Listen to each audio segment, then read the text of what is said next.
In the grim darkness of the far future, there are forgotten stories.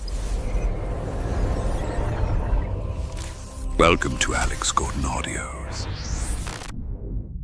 Welcome back. Last we saw Warmaster Cain. He had secured a fragile victory on Torredon Majoris. But the void is never silent for long. A new fleet has torn its way from the warp, emerging not on the system's edge, but deep within its heart. An impossible feat of dark navigation. Leading them is a Leviathan from the darkest days of the Great Crusade. The battleship known as the Sightless Godling. This is not a fleet of mere pirates or renegades.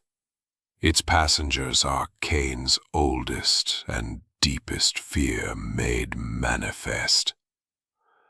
Chaos Space Marines, an entire warband of ancient transhuman killers, led by the charismatic and monstrous Dark Apostle, Lord Astyanath. They have not come to conquer, but to enlighten. They have made Cain an offer. Join them in sacrificing Torredon to the dark gods, or be broken beneath their heel. Now, trapped on the planet's surface, with his worst nightmares descending from the sky, and with his most powerful demonic ally silenced by the enemy's potent sorcery, the liberator of Slockenberg faces his ultimate test. This is no longer a battle for a planet. It is a battle for the very soul of the Cainite Protectorate. The sermon of darkness has ended. The war begins now. Warmaster of Chaos, Chapter 31. I listened to Areelu's report with growing horror, thankful that my armor was concealing my face from my retinue. I didn't know what expression I was making, but I doubted it was fitting of the liberator of Slockenberg and warmaster of the Cainite Protectorate. A fleet of vessels had emerged from the warp deep inside the Torredon system. Leaving the Immateriums so far beyond the Mandeville Point should have destroyed them all, yet they had managed it perfectly. According to the Worldwounder's Auspex scans, several of the ships were part of the Bloodied Crown, affiliated to Director Mistlav Sertanov, one of the two remaining survivors of the Shadow Cartel's leadership. The man's own flagship, a former pleasure barge that had been heavily refitted for piratical activities, had been sighted among the crowd, solving the mystery of where that particular loose end had ended up. But that wasn't the issue. The issue was that among the new fleet was an immense leviathan of the void, broadcasting its identity as the Sightless Godling, a vessel that matched the Worldwounder in size and firepower, yet its many guns were far from being the most dangerous thing about it. No, that privilege was reserved to its passengers, for, though it had been altered by Emperor alone, knew how many centuries of patchy repairs and the touch of the Empyrean, the Sightless Godling was a battleship of a model not produced in the Imperium since the days of the Great Crusade, one meant to transport the hosts of the legions Astartes across the stars, which could only mean one thing: Chaos Marines. An entire army of transhuman lunatics, each just as dangerous as Hector, except with proper weapons and armor rather than what the Borgs had been able to cobble together for the former Ravager. I felt terrified, and I wasn't ashamed to admit it, if only to myself. Since the day of the uprising, I'd been haunted by nightmares of space marines coming to bring the Emperor's judgment upon me, and the gaggle of heretics and rebels I'd found myself surrounded with. Meeting Hector and seeing what he was capable of had done little to assuage my entirely reasonable fears, especially since loyal angels of death weren't going to hold back against me the way the World Eater did whenever we sparred. Adding Zariah to the situation hadn't helped, as no less than a first founding chapter, the Imperial Fists, had reason to come after her if they ever learned of her existence. I had known about the rumors of the presence of Chaos Marines in the Gap, but I'd thought them to be nothing more than tall tales. Surely, I'd reasoned, the Imperial Navy would have considered such heretics a priority target if they really existed, or they would have revealed themselves the moment the fleet had withdrawn from the subsector. I should have known better than to hope for the best. The hull of the sightless godling was covered in ruinous sigils, including certain patterns and icons that, after having them transmitted to his armor, Hector had recognized as belonging to a warband, calling itself the Brotherhood of Darkness. He knew very little about them, and for once, it wasn't just because of his cortical implants savaging his memory of the millennia he'd spent waging war on the Imperium. Apparently, the Brotherhood had only very rarely crossed paths with the 9 legions trapped in the Eye of Terror. Given the sheer number of Chaos warbands in existence, it was frankly miraculous Hector had recognized them to begin with. How many Chaos Marines were part of the Brotherhood was unclear. A ship of the sightless godling size could have carried thousands of them back during the Great Crusade, but Hector was confident that not a single warship of the traitor legions carried a full complement of Astartes these days, the result of millennia of attrition, with little in the way of means of replenishing their numbers. However, any number above 0 was already too many, in my opinion. The good news, if you could call it that, was that after obliterating the PDF contingent, which had just stopped its suicidal attack run on the Protectorate fleet, proving once again that the gods have a twisted sense of humor, the Brotherhood of Darkness ships had halted. They were keeping their shields up and their weapons hot, but they had yet to target any of our own ships. But because the universe has a warped sense of humor, that also meant that the Brotherhood was likely to want to talk to us, and that had dangers all of its own. Since the Liberation Council's activities had first begun to reach beyond Slaukenberg, I'd known that the day would come when it encountered another group of the Dark God's deluded servants. On Adumbria and Cassandran, I'd been lucky that the other side had been composed solely of followers of Nurgle, but this wasn't the case now. The Brotherhood of Darkness and Gods, what a stupid name that was. But after spending so long talking with Hector about the recruitment process of the old Space Marine legions, that didn't surprise me. Didn't follow any specific ruinous power, but instead the entire demonic pantheon.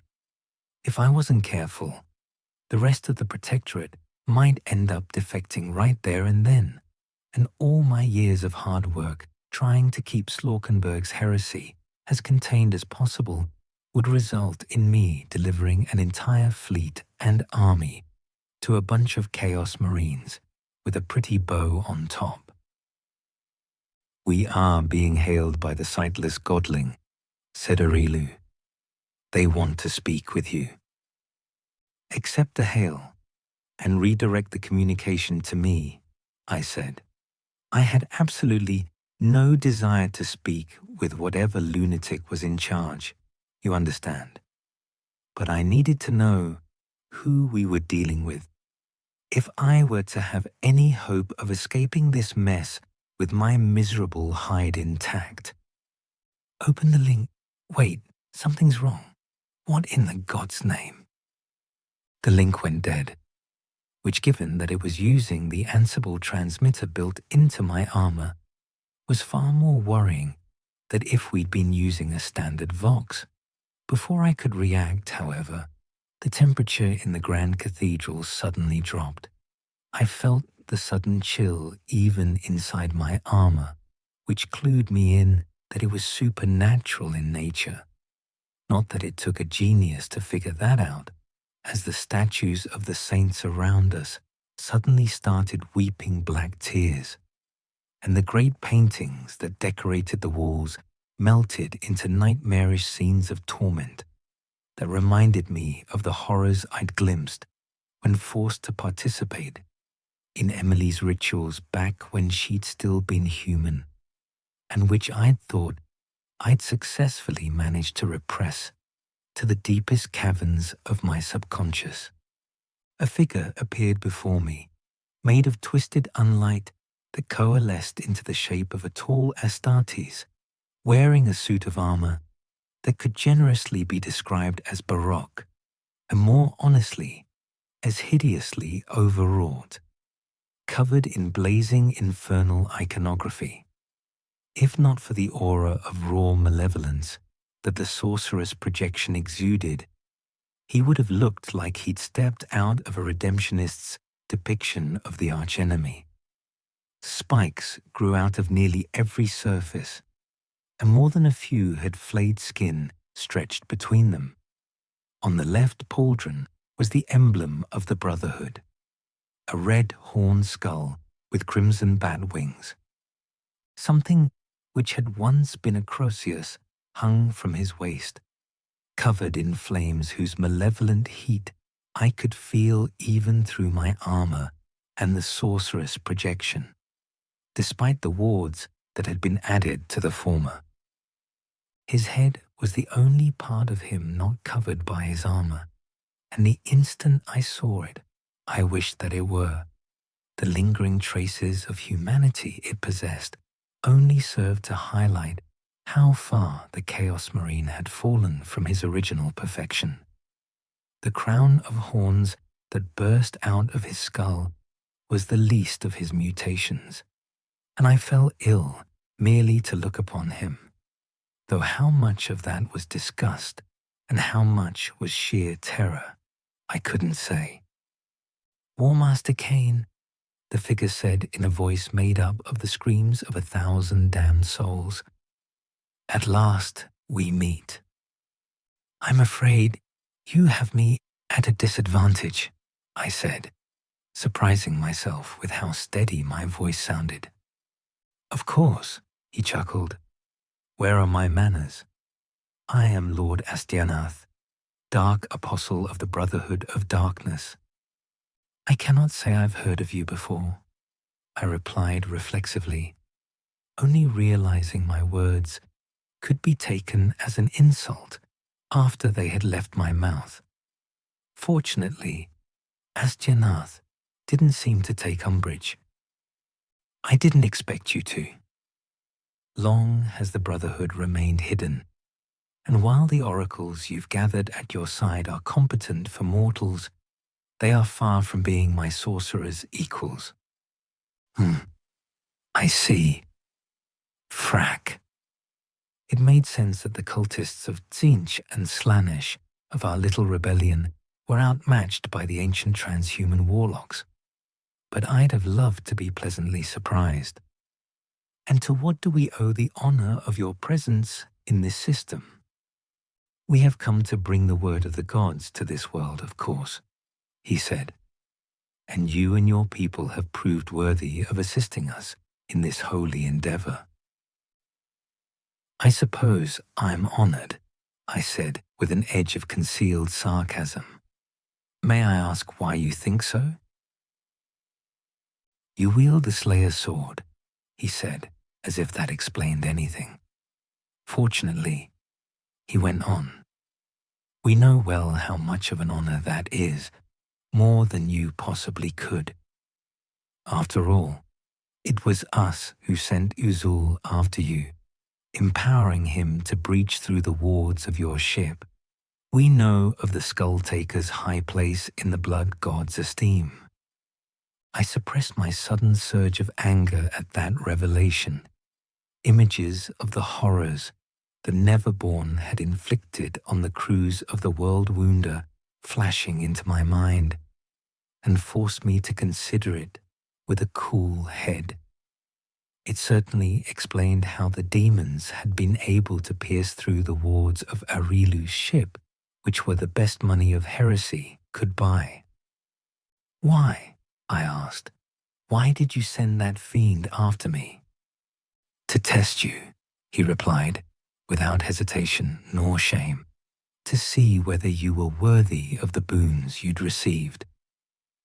We had heard many things about you, Black Commissar, and not all of them were pleasing to us, which implied that these lunatics had found at least some of my actions in the last 2 decades and changed pleasing. And wasn't that a kick in the nards? Also, I couldn't believe that stupid title had made its way even among the ranks of the Emperor's fallen angels, though I suppose I shouldn't be surprised at someone calling their warband the Brotherhood of Darkness, of all things, wouldn't see anything wrong with it. By triumphing over the executioner, however, you proved that there is greatness in you worthy of cultivating. And so, we have come to offer you a chance to cast off the last of the chains that bind you to the false emperor and his throne of lies, so that you may embrace the true power of the Four, just as we have done for all the lost children of humanity we could reach ever since great Horus was felled by his father's treachery. The Four, I said. You are aware of my opinion on Nurgle, are you not? Yes, the apparition said dismissively. It is disappointing, but irrelevant. You are young and ignorant. You only see the surface level of the god's glory, and it causes you to recoil from the grandfather. It is understandable, though you will need to make penance for your blasphemy. And what form would that penance take exactly? I asked, knowing that I wasn't going to like the answer. Many forms, for while Nurgle is a forgiving god, your sins against him are numerous, replied Astyanath. The first and most immediate, however, would be that this world and its people must die. Their screams, their blood and their souls will be offered up to the dark gods and herald the transformation of this entire subsector into a paradise for the faithful. It has been foretold, and so it shall be. It is inevitable, and you will assist us in making it so. Inevitable. That word again. I was sick of hearing it, and judging by the sneer on Astyanath's face, I thought he knew it and had deliberately used it. I needed to be very careful about what I said next. The servo skulls, which had broadcast Frolus's rantings and death to the entire planet, were still hovering nearby, and I had no doubt the entire planet, and more importantly, the Protectorate forces in the system, were listening. If I wanted to keep them from embracing the worst excesses of the dark gods and make my worst nightmares into reality, then my next words needed to be as persuasive as any I'd ever spoken. Unable to help myself, I sent a silent prayer to the God Emperor for assistance, telling myself that surely, if anything warranted his intervention, it would be this. No, I said, after a long, tense moment. No? Asked the image of the Dark Apostle. No, I repeated louder. Whether thanks to the Emperor's unlikely intercession, or my long experience with standing in front of beings that terrified me and not letting it show, my voice didn't tremble. There will be no alliance between us, Astyanath, and certainly no submission of the Protectorate to your Brotherhood. Despite your rhetoric, it is clear to me that you and Frolus are one and the same, and I would no more ally myself with you than I did with him. What? For the first time, the Chaos Marine sounded genuinely surprised, as well as furious.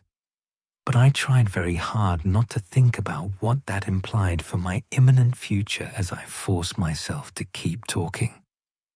You heard me. Both Frolus and you hide behind the divine to justify your own evil, masking your desires as those of your gods with no regard for the suffering you cause in the process.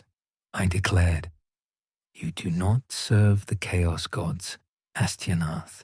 You only serve yourself and use the powers as an excuse to do what you wanted to do all along.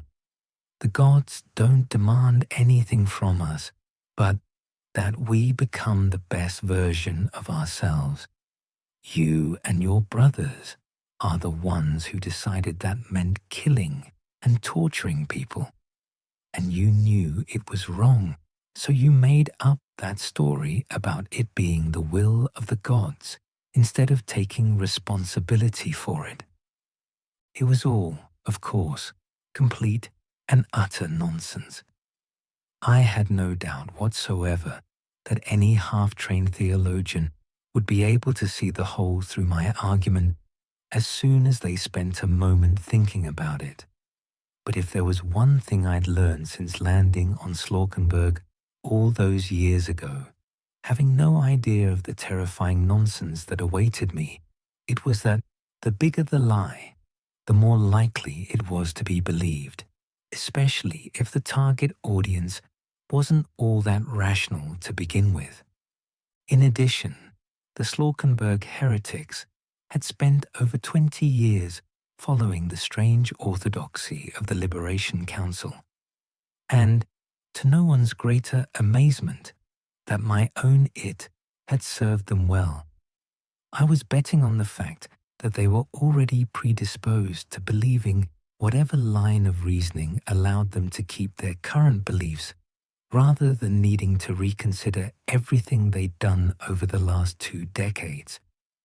As my tirade ended, I realized that at some point I'd drawn the Slayer's sword and was pointing it straight at the apparition. A second later, I realized Jurgen was also aiming his weapon at Astyanath, and so were Hector, Militia, and Althea. I don't mind admitting that I was touched by the gesture of support, no matter how pointless it was, since Astyanath wasn't physically present. If you refuse to bow, then you will be broken, spat Astyanath. I smiled with all the bravado I could fake. Already revealing your true nature? I'm disappointed. But then again, I suppose I shouldn't have expected much from someone who calls his warband the Brotherhood of Darkness. Was servants of evil already taken? Honestly, it wouldn't surprise me. The more I learn about the Space Marines' legions, the more I realize you are all just a bunch of rowdy juvies that were left without proper parental supervision for far too long. You will learn the folly of your ways soon enough, Cain, the Chaos Lord threatened, now quite literally fuming with rage. I shall offer up your still-beating heart to the ruinous powers, and your soul shall behold the primordial truth as it burns in their darkling radiance. I'm sure it will, I said in a bored tone of voice. That is, if you manage to kill me. If I were you, I wouldn't be so confident of my victory. How many centuries has it been since you fought an enemy who could actually fight back instead of terrified civilians? 1,000 years. 10 question mark. I dropped the sarcasm and continued before he could reply. I promise you, the USA won't go down so easily. The spectre glared at me, then vanished with a clap of thunder that left a spiderweb of cracks on the, now thoroughly profaned if it hadn't been already, cathedral's floor. Lord Cain, we are seeing numerous dropships leaving the Brotherhood's fleet and plunging for Torredon Majoris, said the voice of General Malone in my helmet. At the speed they are going, the Borgs are telling me not all of them will make it to the planet, even with the anti-air defenses disabled. Are there any Astartes drop pods in the mix? I asked, dread pooling into my stomach. Not that we can see, the USA General replied, sounding as confident as I felt. The Brotherhood had already displayed a worrisome master of sorcery. If they wanted to get on the planet's surface without us knowing, I was sure they had some means of achieving that. I opened my mouth, but before I could give the order for the USA forces to withdraw from all remaining engagements with the Torredon PDF, a voice boomed into my head, and the head of every man, woman, and child in the entire hive. People of Torredon, rejoice. I am Lord Astyanath of the Brotherhood of Darkness. Our servants, the Shriven, now descend upon your world to bring to you the word of the gods. As they were remade in the image of the divine, so too shall all of you. You will struggle and try to resist, for the chains of the false emperor's empty religion still blind you to the truth. But it is no matter, for your defiance shall too please the true gods in its own way, and those of you who prove most worthy in this struggle shall earn their favor. So fight, bleed, kill, die. In the end, it all serves the lords of chaos. Well, I said, once the psychic announcement was over, with all the levity I could muster. That was nice of him to inform us, if overly dramatic. Maloney, see if you can get in touch with the PDF commanders and convince them that we face a common enemy. As you wish, Lord Liberator. I walked briskly out of the cathedral, intent on returning to the Liberator armor as quickly as I could. My odds of surviving a fight with a bunch of Chaos Marines and whatever these Shriven were would be much higher inside it. Just how much higher, I didn't know. But I wasn't going to ignore any avenue of improving them. The Worldwounder was shaking with the fire of its own guns and the detonations of immense projectiles against its shields.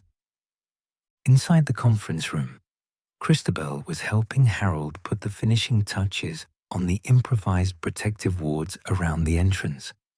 There were safer rooms aboard the ship, but not many, and these were far enough from here that it made more sense for them to hunker down. Tarek was keeping watch on the cogitator screens, his knowledge of Imperial technology just enough to manage the flow of data from the vessel's internal Auspex systems. Christabel, a familiar voice whispered. My lady, the acolyte of Slanesh gasped. Christabel, the voice said again, sounding far too distant and weak. Beware, Christabel. The Brotherhood's warp weavers are powerful. Their rites are keeping me at bay, paving the way for a confrontation between them and Chiaphas in the heart of their darkness. You must. Christabel swayed and nearly fell over as the voice of her mistress suddenly turned into a pained scream that seemed to stretch forever, but didn't actually last more than a few seconds before Lady Emily's voice returned. "Accursed vermin! Their twice-stolen fire burns me. I must withdraw, Christabel. Tell my beloved he must not falter. I have faith in him. He will succeed. He will prove to the gods that he is most worthy." The voice faded and didn't return. Shaking herself, Christabel walked toward the console and punched in the runes to open a connection to the bridge. It took some time, as the ship's systems were struggling with the additional strain of the battle, and she didn't have the credentials to force her query to the top of the pile. "This is Christabel of the Handmaidens," she said. "Get me a link to the Liberator now." "I see," I said, as Christabel finished relaying Emily's words to me. I was inside the Liberator armor, standing on the front line of our defensive perimeter in the spire as the skies were lit up by the atmospheric entry of the Brotherhood's transports, which were being engaged by the Cainwings even now. "This is worrying news, Christabel," I continued. "Do you have any idea how the Brotherhood is keeping Emily from intervening?" "Harold and I are looking into it at the moment," she replied. "But the situation isn't exactly conducive to in-depth investigation." "No, I imagine it isn't." I weighed my options, then made a decision. Give up on figuring out how the Brotherhood is doing it for now. If Emily believes we can handle this threat without her assistance, then we'll trust her judgment. Tell your people to focus on helping defend the Worldwounder and providing support to our ground forces. "As you wish, my lord. Good luck." "You too," I said. "Stay safe," I added, and shut down the link. It was strange. For years, I'd wished for a way to keep Emily's presence in the warp at bay, but now that it had happened, I found the lack of her unspoken protection far more jarring than I'd have thought. I told myself that was because of what it implied about the Brotherhood's sorceress mastery. After all, hadn't I dreamt of being safe from the demon princess I'd unwillingly helped create for literal decades? Unfortunately, my skill in lying to myself wasn't nearly as advanced as my ability to deceive others, and I could tell that was only partially true. "They are coming, sir," said Jürgen, sounding just as calm as if we were taking a stroll through the flower fields on Slaukenberg. His voice dragged me out of my contemplations, and I ran one final check of the Liberator armor. Everything was fine. "I see them," I said. "Everyone, get ready." Seconds later, I got my first view of the rampaging mob. The Brotherhood of Darkness called the Shriven, and saw just how low humans could fall under the influence of chaos. In some ways, the Shriven were disturbingly reminiscent of the Nergalites. The brainwashed slaves of the Brotherhood fought with a total disregard for their own safety, throwing themselves at our lines even as their bodies burst apart under our gunfire. However, they lacked the hive mind of the brood, instead simply possessed of the same madness that has driven human mobs to violence for countless millennia, and more than a few of them were trampled underfoot by the others after slipping and falling to the ground. The appearance of the Shriven was also disturbing, in a completely different way than the Nergalites had been. None of the ones I'd seen so far showed any sign of warp-caused mutation, but their bodies had been subjected to truly horrific levels of torture. Almost every inch of their skin was covered in scars and brands. and there were thousands of them, with more continuing to land every moment. Our defensive perimeter around the Grand Cathedral wasn't the only place where USA units were engaging the Shriven. Other smaller groups throughout the spire and below were also fighting, as were the disorganized remains of the Torredon PDF. My mind recoiled in horror at the thought of the truly industrial amount of torture that must take place aboard the sightless godling to create so many wretched souls. "Try to take some of them alive," I ordered over the Voxnet, even as I butchered scores of them with Liberation's edge, the void-colored blade cutting through flesh as easily as air. None of them look in their right mind, and perhaps the panacea can help them get their sanity back. It was a faint hope, I must admit, and moments later, it was dashed to pieces as one of the Borgs called me. "We have tested the panacea on the captives, Lord Cain," she said. Unlike many of the bringers of renewed greatness, she hadn't replaced her vocal cords with a Vox speaker, and I could hear the grief in her voice as she spoke. While it healed their physical injuries and cleansed their bodies of the many, many drugs they were injected with, I'm afraid it couldn't return them to their senses. The madness is too deeply rooted into their soul. Perhaps, with time, some of them might recover, but I don't think so. It had been a long shot, but I'd still hoped for a miracle. Unfortunately, we were damn unlikely to get one of those right now, given our opposition. In a way, this reminded me of the infected on Adumbria, except worse, because looking at the Shriven, it really seemed like there should be something we could do to help them. According to the divinations of the Tsinchian Magi in orbit, these weren't heretics or traitors to the throne, but ordinary people who had been subjected to unspeakable horrors by the Brotherhood of Darkness until their sanity had snapped.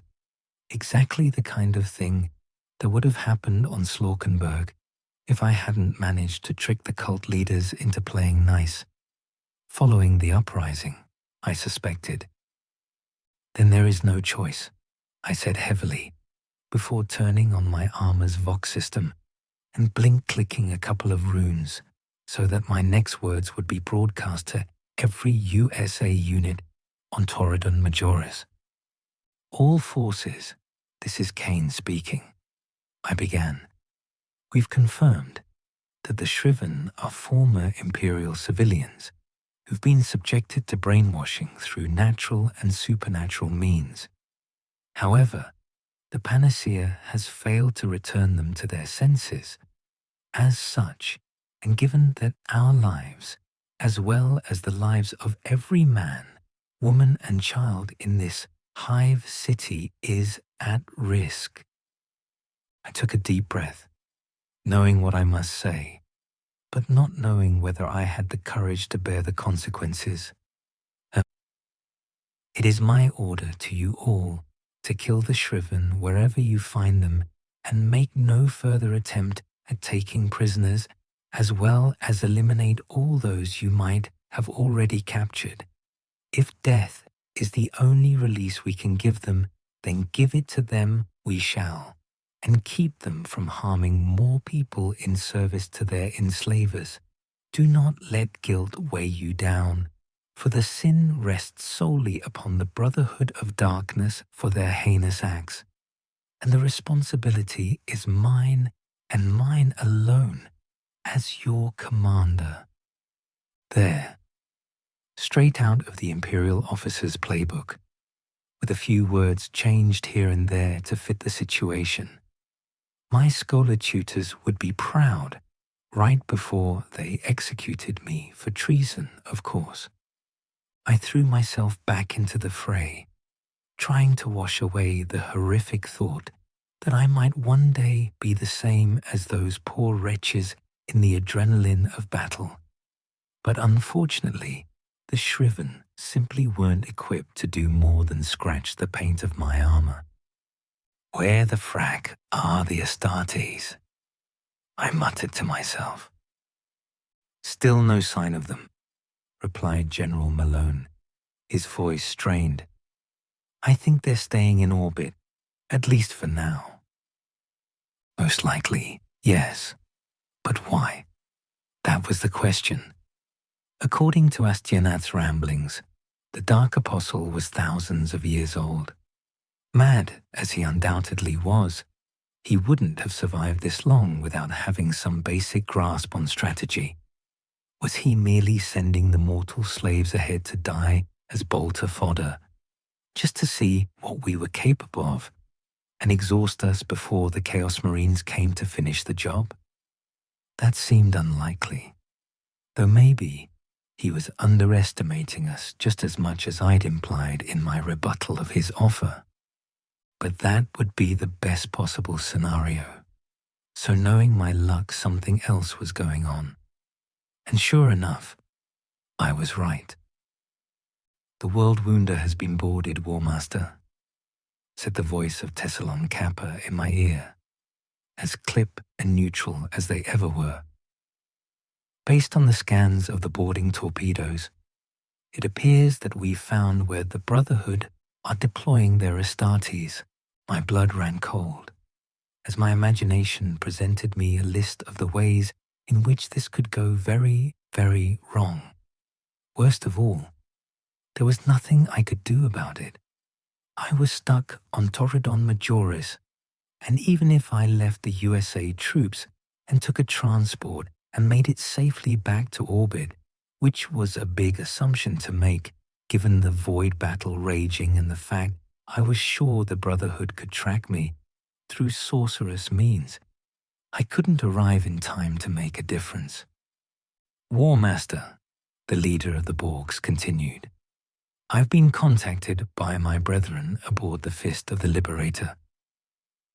Given how the void battle is progressing, they are asking for permission to fire the experimental gun on the sightless godling. I hesitated, though only mentally. My training made sure my body kept mowing down the Shriven. Even after over 15 years, the Borgs still didn't really understand what the superweapon that had destroyed the Drukari flagship and punched a hole in the fabric of reality actually did. On the other hand, if the Brotherhood won the battle in the void, then I would be fracked no matter what I did on the surface. I was reasonably confident we could kill all the Shriven they'd packed in their holds, but not even the Liberator armor would save my life from orbital bombardment. And while removing their flagship wouldn't do anything for those Chaos Marines already on board the Worldwounder, it would at least prevent them from being reinforced further. So, despite knowing I was going to regret it later, I made my decision. Permission granted, I said in a clipped tone.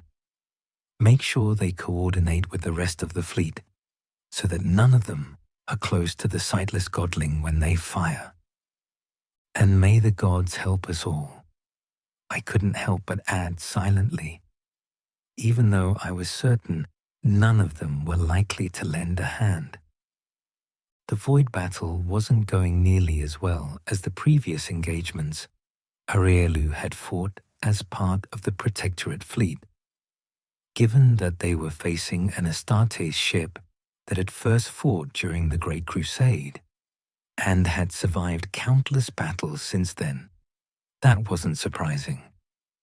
Lady Captain, we've located the impact sites, called one of the bridge crews. Borders in Section 19, 64 and 98. Areelu's blood froze. Section 19. Number. Architect of Fate. Please. No. But she didn't let her shock paralyze her for more than a fraction of a second before she whirled towards Suture and shouted, "Go to my quarters now. I've sworn to protect your life with my own." He began to answer before she cut him off. "They are going after my daughter," she screamed, and the scarred Astartes fell silent. "Go!" He saluted, banging his fist against his chest, and then left the bridge, moving far faster than anyone that large ought to be able to. Areelu ached to follow him, but she knew she couldn't possibly keep up with the transhuman warrior.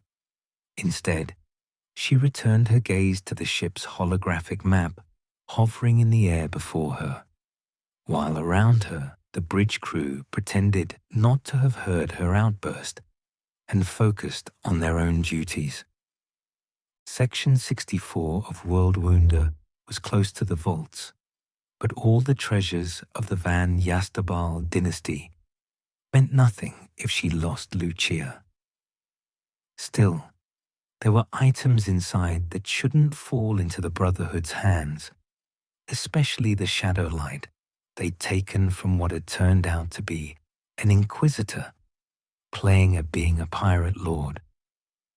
There hadn't been enough time for her to go through all the data they'd recovered on the Golden Hand, let alone do a proper study of the artifact herself, so she'd locked it away within the vaults.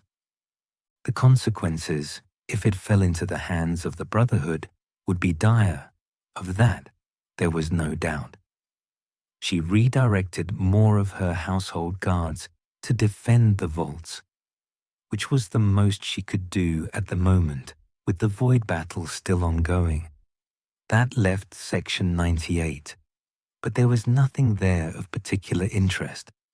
Had the Brotherhood merely gone for a random location to throw her off? No, of course not. That would be too easy. Gods of the warp. But she loathed fighting competent opponents.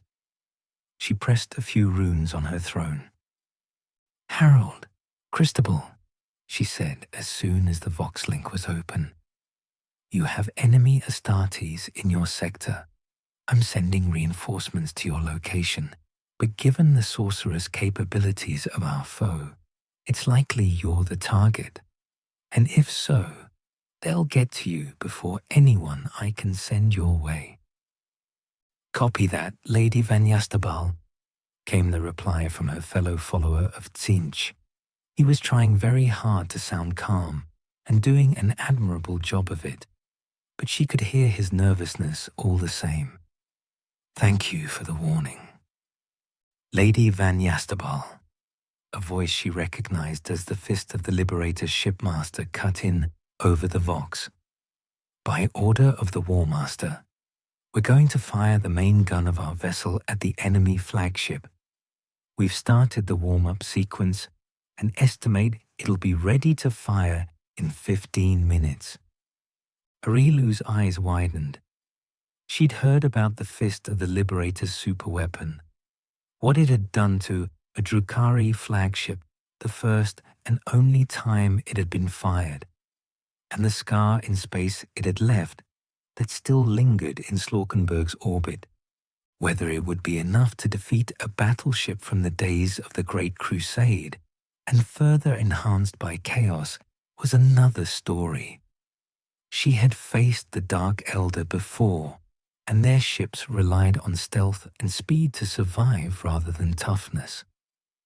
The sightless godling's defenses were much more resilient than the ones of the Drukhari flagship would have been.